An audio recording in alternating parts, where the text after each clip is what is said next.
Britain's Red Cross unit in Abyssinia has begun its work of mercy, and the Emperor Haile Selassie showed his appreciation by paying an early visit. While the business of erecting the tents was in progress, the advanced dressing stations and operating theatres behind the lines, the King of Kings took time off from his war to inspect the work. The Lion of Judah has become an eagle. Haile Selassie left Addis Ababa by plane for inspection of his troops on the northern front. They say that Ethiopia owns only one good plane. Let's hope this is it.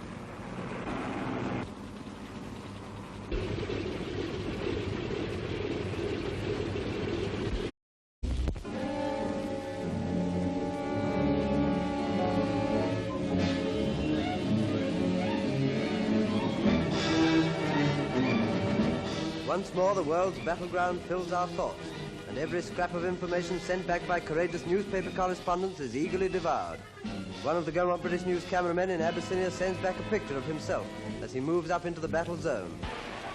Further pictures from Addis Ababa show the continuation of the Feast of Maskal, the week-long ceremony which marks the end of the rainy season.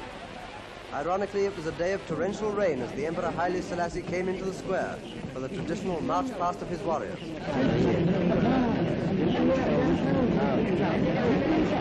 After the ceremonial walk round the maypole in the square, the Emperor returned to his dais for the review.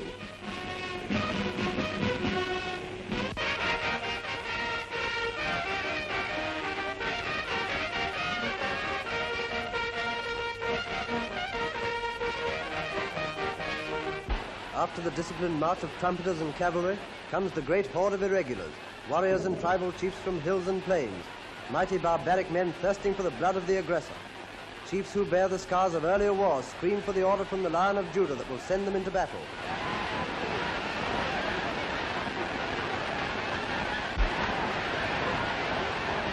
The next engagement of the Emperor was the opening of the new jail. Prisoners chained and left to rot in the old jails have been released for war service, and this is the Emperor's acknowledgement of the European standards of life. Afterwards, in the prison yard, the Emperor received members of the diplomatic corps. A human note comes from our cameraman, who ruefully tells us that the new jail is much better than his hotel.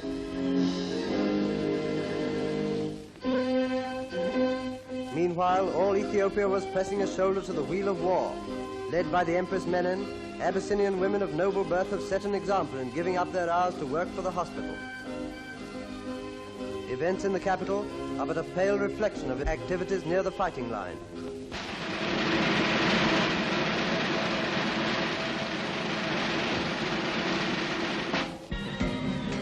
In the towns, air raid practice is staged against the day when death in reality shall come roaring overhead. But what of Italy? Mussolini continues to pour his legions across the sea, troopship following troopship with decks crammed with men trained in the modern arts of war. Into the ears of his enthusiastic people, Il Duce hurls a flood of intoxicating oratory, sending them to war in fanatical fervor and patriotism. Inside the enemy country, inside the frontiers of Abyssinia, our cameraman shows you something of the difficulties they have encountered. The heavy modern gun is crippled by the treacherous and broken ground it must travel in. Behind the advanced troops comes the food supplies and the labor corps. Italian engineers opening up every day new miles of road to be proudly trodden by General de Bono, Commander-in-Chief.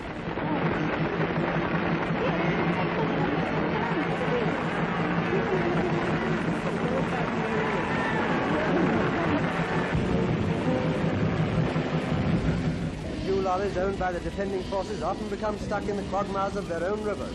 Yet so great is the emergency that others dare not stop to help them as they dash towards the battle area.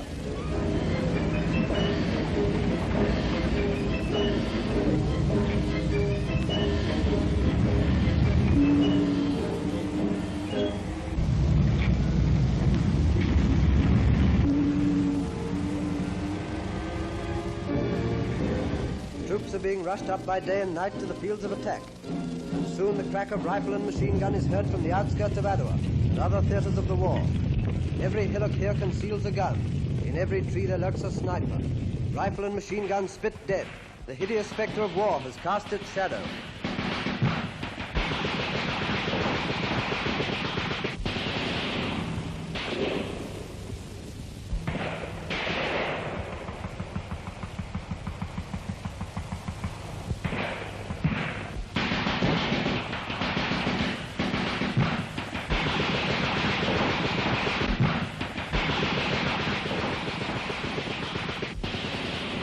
African skies are lit blood-red with the flames of battle.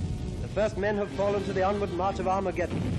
Modern soldier has grappled hand-to-hand with savage warrior. Screaming mobs against disciplined troops. Spears against tanks. Where will it end?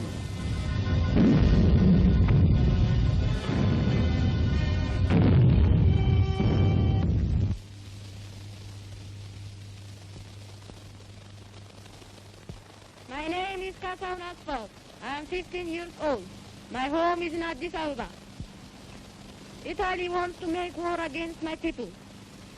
We are a peace-loving country and have much work to do here in Ethiopia without being troubled by foreign countries. We do not want war, but if we are attacked, we will fight to the last drop of our blood to protect our home.